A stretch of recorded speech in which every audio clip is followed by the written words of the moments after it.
মাত্র ১০০টি দেশি হাঁসের বাচ্চা নিয়ে শুরু হয়েছিল যে যাত্রা, কয়েক বছরের ব্যবধানে সেই খামারেই এখন হাঁসের সংখ্যা দাঁড়িয়েছে ১০,০০০-এ।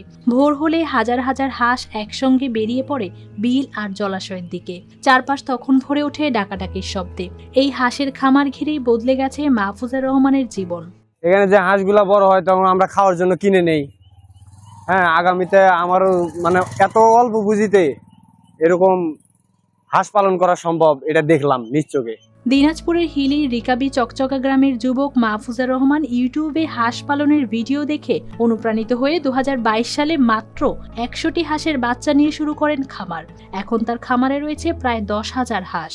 ১০,০০০ হাঁসের বাচ্চা পালন করতেছে, দেখার জন্য আসলাম। ক্লিন মাস্টার টয়লেট ক্লিনার, সবচেয়ে সেফ, সবচেয়ে ক্লিন। দেখে বেশ খুব সুন্দর লাগতেছে।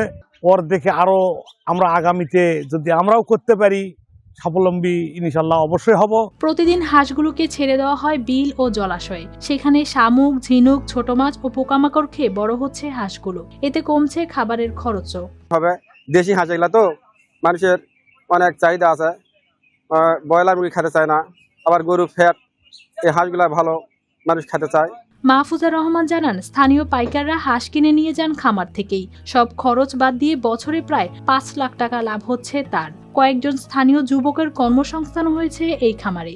ইউটিউব থেকে শুরু করি, ইউটিউব দেখার পর ওরা তো বলে বহুত লাভজনক হয়। এই কারণে আমি আনিগঞ্জ থেকে নিয়ে এসেছিলাম ভাই ১০০ বাচ্চা।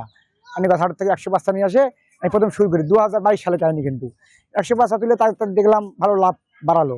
পরবর্তী তুললাম ৫০০টা, তার পরবর্তী তুলেছিলাম আমি ২০০০। আস্তে আস্তে ধাপে ধাপে আমার আজ পর্যন্ত ১০,০০০ টাকা খেয়ে গেছে। প্রাণী সম্পদ কর্মকর্তারা বলছেন, প্রাকৃতিক উপায়ে হাঁস পালনের কারণে এর মাংস ও ডিমের মান ভালো হচ্ছে। নিয়মিত ভ্যাকসিন ও চিকিৎসা সেবাও দেওয়া হচ্ছে খামারটিতে।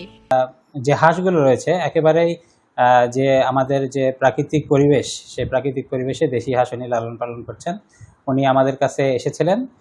আমরা আমাদের সাধ্য অনুযায়ী আমাদের দপ্তর থেকে যতটুকু করা সম্ভব, ভ্যাকসিন সাপ্লাই থেকে শুরু করে চিকিৎসা প্রদান সম্পর্কিত বিষয় আমরা তাকে প্রদান করে যাচ্ছি। সামান্য পরিকল্পনা আর পরিশ্রম থাকলে হাঁস পালন করেও স্বাবলম্বী হওয়া সম্ভব। সেই উদাহরণই তৈরি করেছেন Mahfuza Rahman. News desk, RTV।